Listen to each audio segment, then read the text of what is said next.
Талас облустук соту калктын ишенимин арттыруу, соттук иштерди акыйкат кароо максатында иш алып барып келет. Мамлекет башчысы Садыр Жапаровдун өлкөдөгү сот тутумуна болгон элдин ишенимин жогорулатуу, алардын чечимдерди кабыл алуусунда тоскоолдуктарды жоюу максатында реформа жүргүзүп, сотторду ротациялоо демилгеси бүгүнкү күндө өз натыйжасын берип жатат. Бул ротациянын алмашып иштөөнүн мындайча айтканда маселелерди чечүүдөгү судьялардын көз карандысыздыгына, ар кандай талаш тартыштарда кызыкчылыктардын кагылышууларына жол бербөө максатында көптөгөн иштер жүргүзүлүп жатат. Ошондой эле судьялардын кесипкөйлүгүн өстүрүү боюнча алардын билим деңгээлин жогорулатуу, окутуулардын көптөп ар кандай чет мамлекеттен келген гранттардын эсебинен, ошондой эле мамлекеттин бюджеттен бөлүнгөн каражаттардын эсебинен окутуулар жүргүзүлүп жатат. Бул судьялардын кесипкөйлүктөрүн өстүрүү боюнча.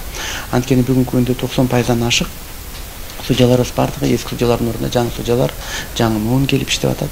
Аларды кесипкөйлүккө даярдоо боюнча көптөгөн иш-чаралар жүргүзүлүп жаткандыгы. Талас облустук сотунда 8 судья эмгектенет. Талас облустук соту 1 жылда жарандык, административдик, кылмыш иштери жана укук бузуулар сыяктуу 400гө жакын соттук иштерди карайт.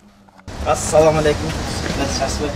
Алтынбек Садыков Талас облустук сотунун жарандык жана экономикалык иштер боюнча төрагасынын орун басары. Каарманыбыз сот тутумунда 2006 жылдан бери эмгектенип келет.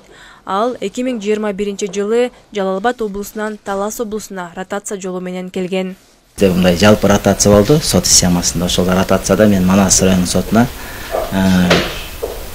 которулуп, ал жерде 2 жылдай төрагалык кызматта иштедим. 2024 апрель айында кайрадан указ чыгып, райондук соттон область сотко ротация болуп келип, бүгүнкү күндө ушул жерде иштеп жатам. Жоопкерчиликтүү кызмат деп айтсам болот. Абдан татаал, бирок ушул кесипти атайын тандап, бүгүнкү күнгө чейин иштеп атабыз.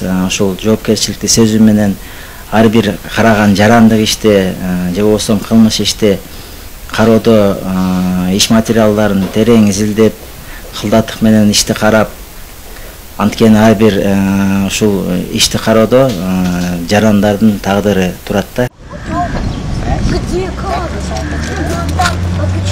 Алтынбек Садыковдун жумуштан сырткаркы убактысы үй бүлөсү менен өтөт. Учурда ал 3 кыз, 1 уулду тарбиялоодо. Анын үй бүлөсү кызматына байланыштуу өлкөбүздүн кайсы облусунда иштебесин колдоп келишет. Манас районунун сотунда 2 жыл иштедим ал жерде. Ошол жерден биздин тапкан байлыгыбыз могу кичинекей кызым деп ойлойм. Ошо Манас районуна келип төрөлгөн. Ал эми уулум болсо Ташкент шаар сотунда иштеп жүргөн деп төрөлгөн. Ал эми 2 улуу кыздарым бул Майыл шаар сотунда иштеп жүргөндө төрөлгөн кыздарым.